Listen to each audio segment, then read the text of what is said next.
morning, and welcome to another episode of Aligned. Today's guest, we're going to have Mat Fretschel, who's a personal friend of mine when I lived in Los Angeles, as you'll probably find is a common trend in most of these interviews. I actually have a lot of creative friends that are in the Los Angeles area. And today, Matt is going to join us in a second. He's a photographer. He works for, I'll actually let him fill you in on where he works. But his work is wonderful. I've actually had the opportunity to see him working, and it's just amazing what he can do. And I'm ready for you guys to see him, meet him, and get to know him a little bit better. So without delay, let's let Mat Fretschel into the call. Welcome. Up? How are you doing? Man. Long time no see. I know. Let's get started. Sure. What is your current occupation? I'm a photographer for the Walt Disney Animation Studios, but photographer is like a loose term. I guess the official term is digital. So I'm technically a senior now. Senior digital imaging capture specialist. Oh wow. Yeah, it's a long title, but unlike other photographers, my job is I photograph art, and so all of the sort of art that was created for the animated movies from like the beginning of the Walt Disney Company up until now, we have a building that houses those original pieces of art, and it's my job to go in daily and do like a high resolution digital capture of those individual pieces. So at this point, are you basically trying to get caught up in archiving, or is it that there's just so much more getting generated, or I guess a mix of both?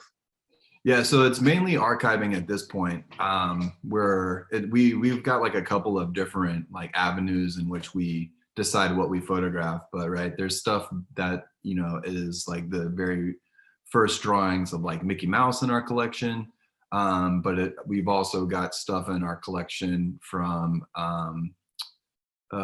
our next movie Encanto that's about to come out. Oh, cool. Obviously, there's a lot less physical art being created by artists these days. Most everybody is in Photoshop, but we do still have artists that will start on pencil and paper, or paint or whatever, and then most of the time they will at some point scan those themselves and then continue working on it in Photoshop. And so, yeah, so we're still receiving art daily. And then there's still some people doing some hand-drawn animation. So there's some stuff that people are doing for like Disney Plus right now, which I don't know if has been announced. I don't know if I can talk about it. No, so when you say hand-drawn, are you talking about like digitally hand-drawn or actually on paper, like, Yeah, if it's hand-drawn, it will start on pencil and paper. And then a lot of times what they're doing is they're then scanning those hand-drawn pieces of paper into digital files, and then finishing the artwork, like whatever they're creating. They'll finish it in Photoshop or whatever they're using to make the short or the movie or whatever. So do you get to have much interaction with the animators, or is it just kind of like they hand you paper and you run? It kind of depends. A lot of the stuff, if it's in production, we don't unless they come to us specifically for something, they're kind of like doing their own thing because they have their own sort of process. Because the files that we're creating are giant, and they don't necessarily need files that big. And because they're going to take it into Photoshop and manipulate it, there's not a whole lot of like need for us. But at some point when they're done, our department will go, to the studio and collect whatever physical art is available, and then we bring it back to our building, and then we sort of kind of like prepare it for like long-term storage. So we just make sure that it's in like an acid-free housing, and then we identify it, like what production it came from. If we know the artist, we are always trying to attribute the artist to the artwork. So if someone asks about it in like 15 years, we can be like, oh, and Eric Goldberg drew this or whatever. So how many pieces do you think that you guys have captured to date? I ran the numbers a couple of days ago just out of curiosity, and we photographed like almost, I think we're at like 2.5 million, which sounds like a lot, but Yeah. we have an estimated 65 million pieces in our Oh my collection, and gosh. obviously it's continuing to grow a little bit at a time as they continue to do stuff with excuse me, with Disney Plus and with our animated movies. Oh, And so, but like to put that in perspective, I've been working with the company for 12 years. So like, you know, like over 12 years, we've photographed almost 3 million pieces. So wow. So you really have job security. I mean, 60, you said 65 million, is that correct? yeah, 65 million. Yeah. That is a Uh, lot of that. Wow. Yes, that keeps you busy. It sure does, yeah, and it's cool. Like, if you were to watch my day to day like life, it would look so boring because like everything's already we like in the very beginning. Obviously, we took like a lot of time to like set up our cameras, and we did a lot of testing with like lights and things like that to make sure everything was like uh, calibrated to take the best photo of a piece of art. And then the goal was to give you like an exact one-to-one replica. So like we should be able to put the original down on a piece of, on a table, and then print out the one that we photographed. And then you should be able to look at them, and you shouldn't really be able to tell the difference visually. I mean, you'll Right. be able to tell by looking at like the paper and stuff like that. Of But course. and so in the very beginning, we probably spent a good 6 months trying to like figure all that stuff out. And then probably once we started working, then we were like, oh, we didn't think about this or this or this or whatever. But that was years ago. But now everything's kind of like nailed down. And so I walk in, um, and I basically turn on some lights, I turn on the camera, I let things warm up a little bit. I do a couple of tests just to make sure everything's working properly. And then from there, it's literally like I take a piece of art, I put it under the camera, I click a button, and then I move it. And then I take another piece of art and I put it under a camera, and then I click a button, and then I move it. And so like if you were to look at my day to day, you'd be like, man, that sounds so boring. But the cool part is that the stuff that I'm um, photographing is changing daily. And then also, right, you know, back in the day, like no one knew how to draw a dog and make it like run and actually look like a dog was running. Or then they'd be like, this dog needs to walk through water and in a puddle. And so like, and then actually make it look like that, like you're, so that the viewer, their brain thinks, yes, that's a dog walking, and it all makes sense in my, like nothing is out of the ordinary, which like causes people to pause and be like, what just happened there or whatever. And so like, you know, just getting to see like all of these artists, like, you know, like at the top of their craft, like drawing or painting or creating something. So what year do you believe you're at right now in this process? So we didn't really start at the beginning, in terms of like all of the stuff.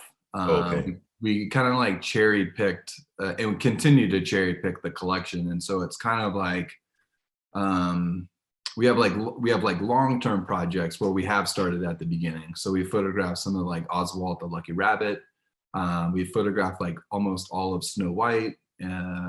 Um, Maybe all of Pinocchio, all of the animation for that.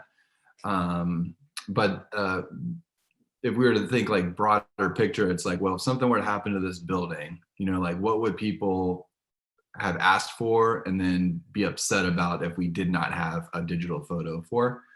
And so it's a lot of the iconic scenes from a lot of movies. And so we kind of like cherry pick that kind of stuff. Or if there's like an artist that was in like high demand, like a Mary Blair, we would try to photograph some of her artwork. And then we have like long-term projects, which would have been like all of Pinocchio. So the next one is like Fantasia. So someone is currently going through and just doing like a giant, everything starts with our collections team. And we do like a big, like almost like inventory. What do we have? What don't we have? Because our collection isn't a complete collection. Walt used to like give stuff away to guests. Artists would take stuff home. When movies were finished, sometimes artists would give the drawings to their kids, and they would get to use it as like coloring, like coloring books or whatever. I can only imagine. At one point, what would have been our building was in the basement of the animation building, and it leaked, like pipes Mhm. bursted and all that stuff. So like art got damaged over time. So it's an incomplete Right. collection. Um, and so I lost my train of thought on why I was telling you that bit of information. Uh, oh, Well, the I'd inventory. asked the question of Yeah, why, or actually what year you've actually kind of gotten to. So, right. And then I was talking about the inventory. So someone has to go through and do like an inventory of like, what do we have, what don't we have, and then they put it in order. And then someone has to like, there's also a digital dam system associated with all this, so that after I photograph the piece of art, someone can find it later. So someone also has to create like a digital record for each one of those pieces. And I think when we did Pinocchio, just animation drawings, I think there were probably 250,000 mm, animation drawings that we photographed. And so someone has to create a file for each one of those, a record. And then it would come to us. So that's why they're like long-term projects. And then on top of that, people are always asking for art, for books, for like a lot of stuff goes into our theme parks, on the cruise ships and hotels. We also do a lot of museum exhibitions, and so on top of all the stuff that we're currently capturing, we'll get like random one-offs of like, hey, we need these 12 drawings for this, or this drawing for this book, or whatever. So yes, there's no real estimate on like where we are in the grand scheme of things. So well, that's so interesting, and we can go deeper into that in a separate conversation. I just kind of want to touch the surface on a few of yeah, these things, just to kind of give a broad or brief introduction to who you are and kind of what you do. But yeah, I love it. I'm fascinated by what you do. I mean, I guess it would be, I mean, and that's just that's my full-time job. And then I also freelance as a commercial photographer as well.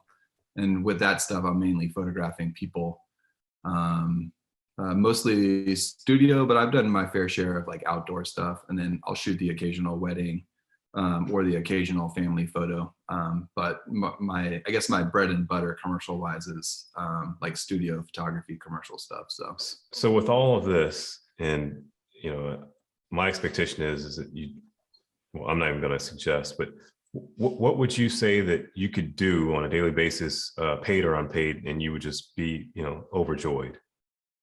Well, I think photography, I've been doing it since high school, right? And I definitely wasn't getting paid in high school, and even in college, and even after college, there was a lot of free work happening there. Yeah. But you get to meet people and be around people and learn a lot of things. So, and even today, like I still do random jobs for free if I think it's cool.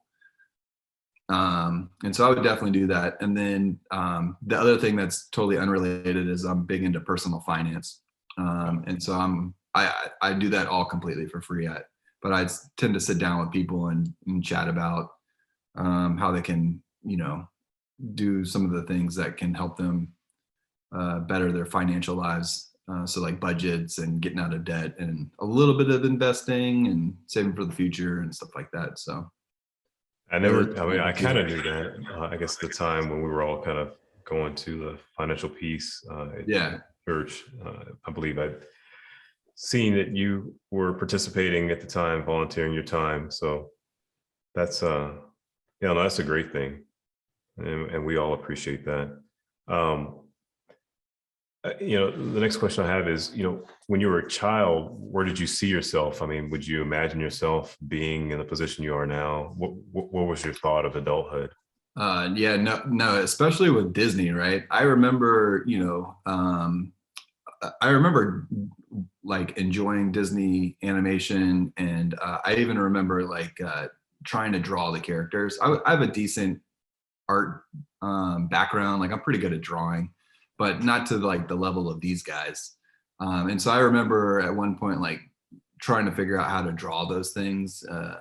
At one point it was Roger Rabbit. I remember trying to draw him for forever. But never in a million years did I ever think I'm good enough to be like a Disney artist. And so like, just through a lot of happenstance, all of a sudden, like now I'm working for the company and I'm photographing the stuff that I used to try and draw. Mhm. Is just, it boggles the mind sometimes how that just all the stuff kind of aligned to make that happen. But I think early on, um, I don't remember ever knowing what kind of career I wanted as a kid. But I definitely remember I was always around a lot of adults growing up. And so I was always sitting at the table with them. And I distinctly remember multiple times adults talking about how they went to college to do this thing. And then they weren't doing it as adults. Like they Right. were like, it wasn't even like 1 degree of separation. It was like a complete 180 of what they did. And it always boggled my mind. I was like, why did you go to school if you weren't going to do that? Like as like a 10-year-old kid, Yeah. like it just didn't make any sense. And for whatever reason, that kind of stuck with me. And so I remember, at least in like high school, I was at least aware that I wanted, if I was going to go to college, because that's what you do, you go to college after high school. I was like, I need to find something that I'm at least going to want to do with the rest of my life. And so before I decided to go to school and become a photographer, I was really thinking I was going to become an architect, which How is would you want so, to be one of those guys? yeah. Who wants to do that with their lives? Yeah. Who wants to be an Um, architect? Come on. yeah, but like and it was probably really a practical thing because I was like, I'm good at math. I'm pretty good at drawing. I like designing and like creating stuff. I was like, this could probably work for me. And I was like, I'm pretty sure I would enjoy it because there's like a creative element to it as well. But then my high school art teacher was like, what are you doing? Like, I've never seen you draw a house ever. Like, you're like, oh, you always have a camera in your hand. Like maybe we Yeah. should we should uh we should rethink this. And so I was like, oh yeah, you're right. And then Well, also like um I knew I was going to go to school in state. But I didn't know what school I wanted to go to. Like there wasn't any one school where I was like, I got to get in. And so like my thought is like, let's just apply to like 7 or 8 schools and like maybe one will, like let me in. And then they all let me in. And I was like, dang it, that didn't work. But that ended up working out well because the architectural school and then the art school were on completely opposite sides of the state. oh, And so when I decided, no, I'm not going to be an architect, I'm going to go over here. Luckily, I had been accepted to both of those schools already. And so I wasn't like panicked about having to like try and get into like an 8th school or whatever. So that's man. Yeah. It's always cool to hear someone's backstory just to kind of see where they came from and where they landed. And I mean, there's much more for you to do, but yeah, it's just pretty interesting to me. Um, we're going to change up things. okay. Typically, I ask all the questions first, and then I have the bonus question. But I'm going to ask the bonus question now. I actually have a guest who's sitting here in the green room, and we're going to Whoa. let him in. This is Shelby from Texas, one of my dear friends. So he's going to Oh, nice. he has a question for you. So I'm going to let him in Welcome, now. Shelby. Yeah. Thanks for joining us. Thanks for being patient. I saw you get into the green room a little earlier. Oh, no problem. This is Matt Shelby. Hey, nice to meet you. Shelby's kind enough to join us on this Saturday morning. Looks like you're walking around your property. I am. Yeah. What is our question, our bonus question for today? Well, so I was thinking, so I'm in real estate and I see a lot of people who are photographers and, professional, quote unquote, photographers. And always lots of people getting into that game. And similarly to real estate, a lot of people get into real estate and they do it part-time. And I was wondering how that, what you thought of all the kind of semi-pro photographers that get into, trying to sell either what are family sessions or, real estate photography, and how that affected maybe your profession overall. So in well, it's interesting because at some point that was me, right? I was the person who was just like getting into it. And there is like this weird sort of kind of maybe like a rub. I don't know if that's even the right word, right? Where like like in the very beginning, you don't know what you're doing. Like you have an idea of what you're doing and you have an idea of how to take a photo. But you've never like had a client, whether that be like a family or like a real estate agent or whatever you decide to do, right? And so a lot of the times, like when you hop into it, you have to either do it for free or do it at like a super reduced rate, right? Because you're brand new, you don't have anything to show them. And a lot of people are literally like, I'm just going to roll the dice on you and then we'll see what happens, right? And in some instances, it's going to be great. And like, that's like the launch of a career. And in other instances, it's going to be like, these are not good photos. And so like, all of a sudden, like people, you now have a reputation that you're not a good photographer. But on top of that, right, then you could, so then there's the problem of like someone who is charging like almost nothing to do the same work that I do, right? But I, because of how I know how to take photos and they look great and yada, yada, yada, like I can charge more and I feel confident charging that. But a lot of times, a lot of clients don't necessarily recognize the value of like paying somebody that extra couple $100, right? They only see like, oh, this person is cheaper, so I'm probably going to go with them. So at least in the beginning, it was, and even when I went from the other side, from cheap to like being paid like a normal rate, there was like a weird like man, like this person is taking money like out of my pocket by doing this thing super cheap. But at the same time, I also did that to somebody else. But overall, I think I recognize that you got to get started somewhere. And if people were to come to me and ask me more questions about it, I think that I would probably tell them to continue to do it for free. But whenever they start getting comfortable and they feel like they're doing consistently well at taking photos, I'd be like, I need you to immediately start charging people like a legit rate or cost or whatever, so that you can sort of kind of keep everybody on a similar playing field. But overall, like it's probably a little different in real estate, but I feel like there's enough work for photographers to go around where like I'm not super concerned about like losing out on a client. You know, I feel like there's always something around the corner that that will benefit me if this other thing happens. And then there's also times where like people will call me and ask me to do something and I'll just be like, this is how much I want to charge you. And if they say no, then I'm totally fine saying, okay, if you need somebody cheaper, maybe check out my friend who's just getting started or whatever. Sure. So there are also times where I'll actually say no to things just because like it ends up not being worth my time to even like to take the job, because you know, one, you're locked into that because and then all of a sudden if somebody else calls and they're like, oh, are you available on this date? And all of a sudden it's like, dang, I just took a like a $12 job and to pay me $1,000, and then it's like, ooh.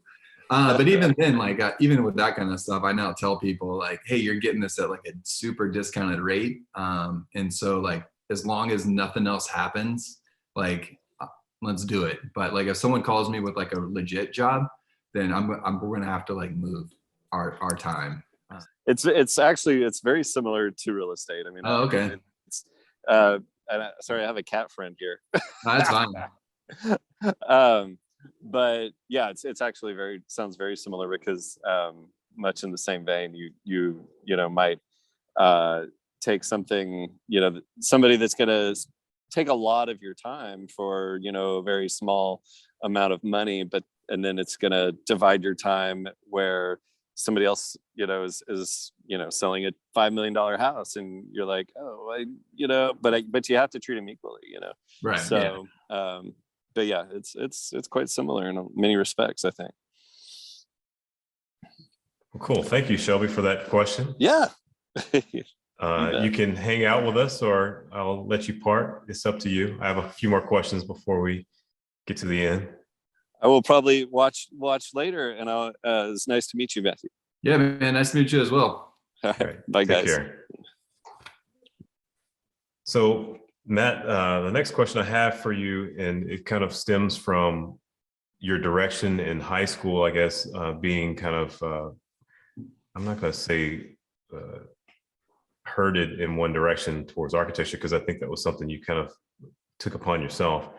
I was, in a sense, because my parents said, "Hey, you're an artist. The practical thing for your talents and skills, and you do draw houses, is to become an architect." But your parents' influence.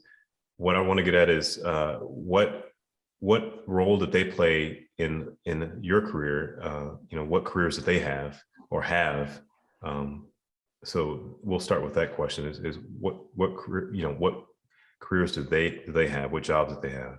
Yeah. So both my dad was career military. He was Navy, and he was in like the medical field and continued in that until he retired. And then my mom is a nurse, and then she was also in the Navy Reserves. And so most of their professional lives that I remember involved the military and medical. And my mom is still a nurse today.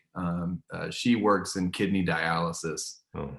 And then my dad is retired, but after the military, he became a medical transcriptionist, which doesn't really exist too much anymore. If you have anything that can like Siri, like if you like talking to your like a phone or an application, and as you're talking, it types it out.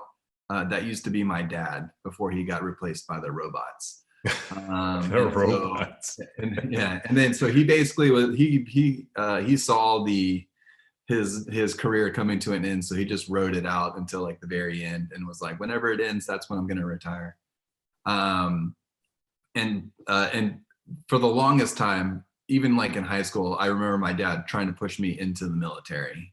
He wanted me to be a Navy guy, but at this point, by then I wanted to be a photographer, and my dad was like, there's photographers in the Navy. And I was like, if I'm going to be in the military, I don't want to be holding a camera. Like I want to be holding a gun, but I don't want to hold a gun. So right. like, I don't want to be in the military. But they were like totally cool with that. I don't think they ever pushed me in a direction. I think they were just like fine with me trying to like go and like do my thing. And then, but more, I think, and then even like afterwards, right? So I graduated college and I realized I didn't have a whole lot of photo experience. And so a person took the time and was like, hey, listen, like you don't have a lot of experience. Like you should try and like go assist for somebody. If that doesn't work out, maybe like get a couple more internships. And I was like thinking to myself, man, I've already graduated. Like I just want a job. So your degree was in fine arts? Yeah, it was a Bachelor of Fine Arts with a concentration in photography. And even then the photography concentration at the time at the school was also fine art. They didn't start like a commercial track until like my senior year. So it wasn't until my senior year that I actually even switched gears from like fine art photography to like the commercial world. And that's why I was severely under experienced when I left school. Because with the fine art, you can just go take photos and print them and put them in some frames and, throw it up on some gallery walls and hope things start to sell. But there's some similarities, but there's also a lot of big differences between that and the commercial world. And so I remember like moving to New York with no money, like classic New York story. Yeah. And I needed a place to live, and I found a place, but because I didn't have a job up there, I needed a cosigner. And so my parents were like happy to like be like, yeah, go, we'll co-sign for you. But the stipulation was my dad was like, listen, we're signing for this, but like don't miss at least like a rent payment. Like we can't help you pay your rent in New York City. And so we'll like happily get you there, like get you in the door, but like after that you're gonna have to be on your own. How'd you manage? I mean, New York's an expensive city, especially for someone who's young. I ended up working at this restaurant inside the W Hotel, and they served breakfast, lunch, and dinner. And so I worked breakfast, lunch, and dinner most days. I think I was averaging like 4 hours of sleep. Oh my! And then the intern, the photographer I was interning with, she was part of the deal was like, I don't need you here all the time, but if we have a photo shoot, I definitely want you here. And then maybe we just decide like Mondays you're always in the studio. And so I was like, cool. And so Tuesday through Sunday, I was basically just waiting tables in order to pay the rent. In that it was almost as if I mean, I was deathly afraid of like not being able to cover my rent, because I was living in like a shoebox in like the middle of Manhattan, and the rent was Wow. just crazy expensive. And I was just like, need to pay this. I never And so, understood that. I had a friend who actually left Los Angeles as a college friend and then went to New York. And I mean, I understand, being young and the experience, but the struggle is just like from going from college eating ramen to like, going to New York. And I don't know, did you eat? yeah, I did eat. Um, uh, because I worked in the inside since the restaurant was inside the hotel, they had worked out some sort of like weird agreement where like we had access to the hotel's cafeteria. Mm, And so I ate there as much as possible because I think they took like $1 or something out of your check or whatever. But I was like, this is basically like free food to me. And so I'm yeah. going to eat there as much as possible. Oh Technically, yeah. you're only supposed to eat there whenever you were working, Well, you but I worked would all always, day. yeah. But You can even have like if I had breakfast, lunch, and like a, dinner. yeah, even if I had a random day off, if I was in the area, I was trying to figure out a way to like sneak in and grab a meal. Um, That's so funny.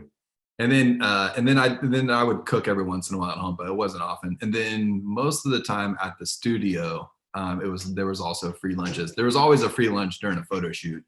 But even on like my Monday internship day, oftentimes she would buy lunch. So for the most part, the food part was taken care of, but it was definitely a young man's opportunity because I was looking at it. I was just thinking about it the other day, and I was like, there's no way I'd be working like 18-hour days waiting tables and then coming home. And then I'm married too, right? So then the idea of like Oh, only seeing my wife for like 4 hours, and by me seeing her and be like me laying next to her trying to get 4 hours of sleep so I could go do it again. I was like, this would not work today. yeah, you So probably would not sleep. I would yeah. imagine that she'd wake you up and try and have a conversation with you. Right. Like, hey, how's your life? What are you up to? Exactly. Hey, Can I tell you stranger. about my day? I was like, um, but yeah, but overall, I felt like my parents were very like they never said no to anything. They were never like, no, you can't do that, or that career opportunity sounds stupid, or like that's not going to make you any money, or like what do artists how are you going to make money as an artist? Like for whatever reason, they never really like questioned any of it. They were just like, yeah, go for it, do whatever it is. So, but I think that I mean, I was working from like a very young age, like early on, like I was the guy mowing lawns for all of the neighbors, and even in like high school, I was working I was like a bagger at a grocery store, and like I mean, I was always working, so I don't think they were ever concerned about me like not being able to like feed myself or something like that. I think they were like, he'll figure it out. So if like this is what he wants to do, like he's probably going to do it anyway without even if we tell him not to. So like my thought is that they would just be supportive knowing that I was interested in it. Well, it seems like you're a pretty determined person, or at least were during that period of your life, that they would kind of feel that way. And I personally would say that you are a determined individual, which I guess would be our last question is what do you believe your strengths and weaknesses are? Um, I was thinking about this one. Thanks for sending those questions ahead of time, so that there isn't like a 12-minute pause while I think about it today. But I think determination is one of them. And I feel like strategic isn't the right word, but maybe like analytical. And I think both of those kind of like kind of like work to my advantage. But I also think like that same sort of like analytical, I like the way that my brain works is also like can be a detriment to my creativity. And so like a lot of times, especially like if I'm one of the reasons I really like the studio is because I can kind of like set everything up and then I have the ability to interact with a person. Mm. And the only thing I'm really thinking about is my interaction with the person and like thinking about what can we do to make something look really great. But if we're outside, with like the sun, like especially if there's like clouds or like things are always like changing or whatever. All of a sudden, I no longer have as much creativity because I'm too busy thinking about like I need to take a good photo. And by a good photo, it like needs to be like properly exposed, like the angles need to be right. I'm more concerned about like the all of the things that go into like taking the photo, as opposed to like that sort of kind of like those creative moments, you know, between me and the person, or like us in the environment. And so we're working on it. Luckily, my wife is also a creative. You can see behind me, and does music. And then she also went to school for marketing, advertising stuff. And so I often have her with me, and she's always like at least trying to push me into those uncomfortable places. So like, you know, if I'm going outside, me personally, I'm thinking these are the times that I want to shoot because I know what the sun's going to do and I know what it's going to look like on people. But she'll be like, let's go out in the middle of the day and just see what happens. And I'm like, oh, that's so stressful for me. That's so stressful to just see. Like I need to like in my mind, like I'm already like visualizing exactly what I'm going to do and how I'm going to do it before I go out there.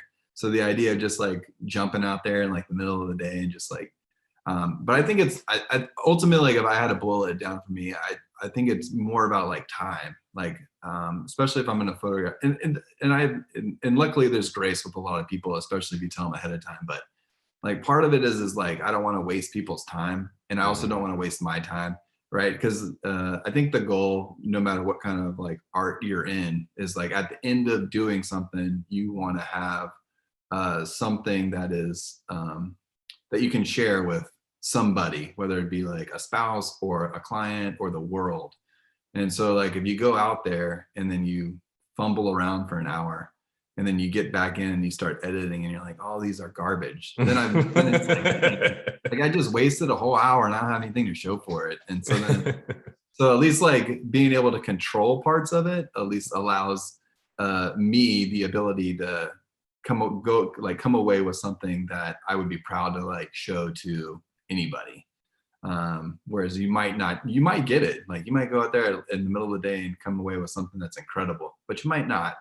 And so for me, that's just like, I don't know, like that seems a little tough, but well, I'm working on it. I'm trying to be more flexible. No, and trust me, I'm not as flexible. I think that's like the only moment that I'm actually kind of flexible in that respect, because, you know, working in architecture, it's pretty straightforward. You know, you have your schedule, right. You have what you need to do, and you take care of it. And you know, even as a designer, in that role, you would need to have some rigid parameters because you're working with clients. Now, if you're working as a developer, I think that could be a little different. But yeah, I think that in any type of art that I do, that's kind of my outlet. So I'm fine with like no rules, and I'm fine with taking more chances, because I'm like, well, what's the worst that can happen?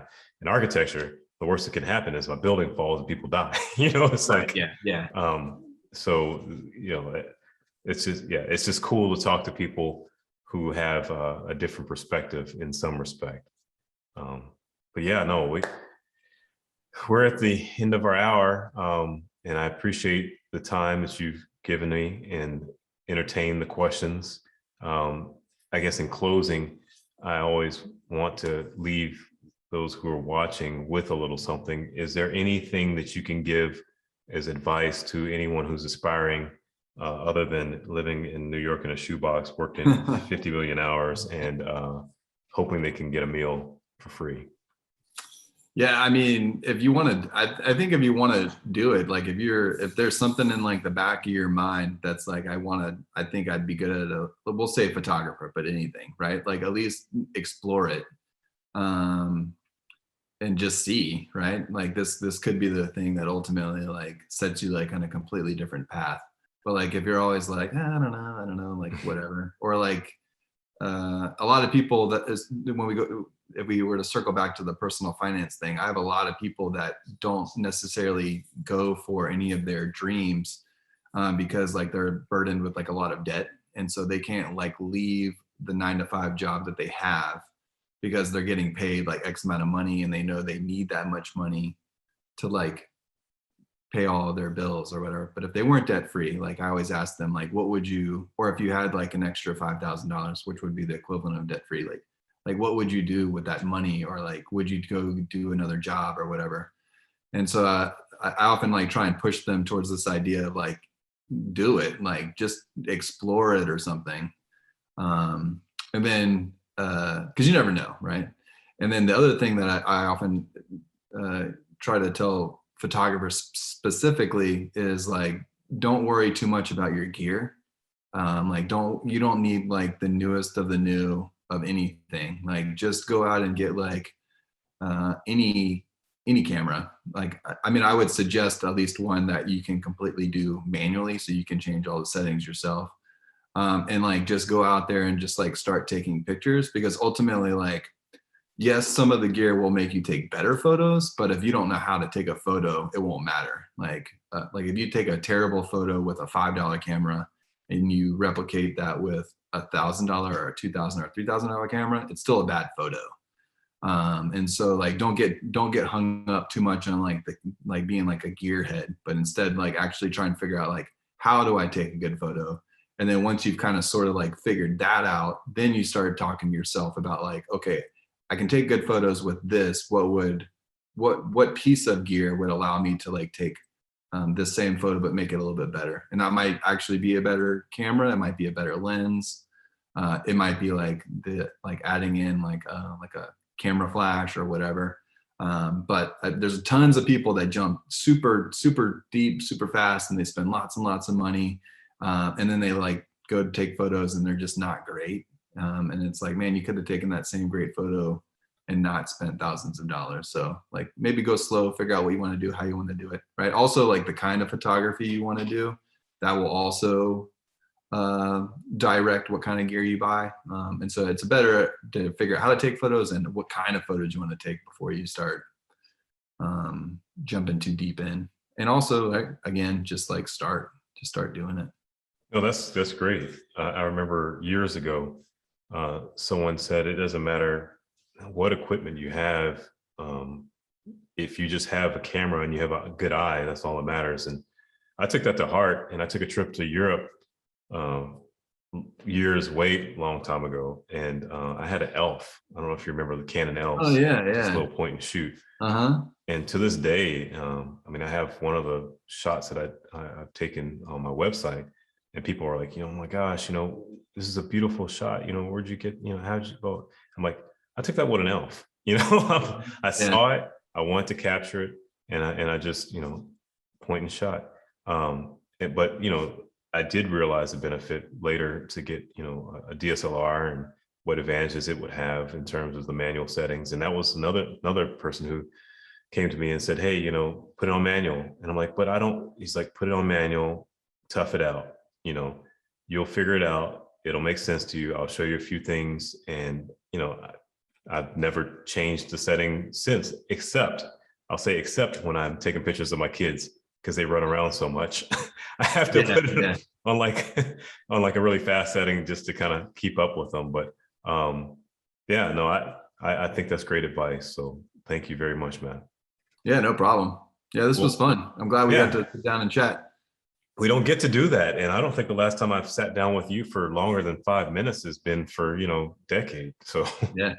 You left us. You left us for greener pastures. Yeah, I know. But you guys are always welcome to come out and visit. That's what I tell people. And when we're back in town, we'll definitely look you up. Okay, that sounds great. Well, awesome, man. Enjoy the rest of your Saturday.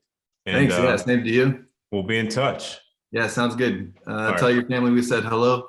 Okay, and then just to make sure that you get some hits, your handle for Instagram is, can you? It's at Mat Fretschel, which is MatFretschel.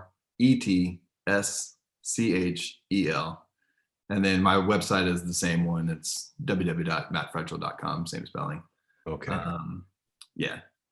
And we'll throw that website up in some point in this video. So all right. I'll let people see it and go to it. Cool. All right. Thank you, sir. Yeah, man. Nice to talk Enjoy. with you. All right. Have a good day. All right. Bye.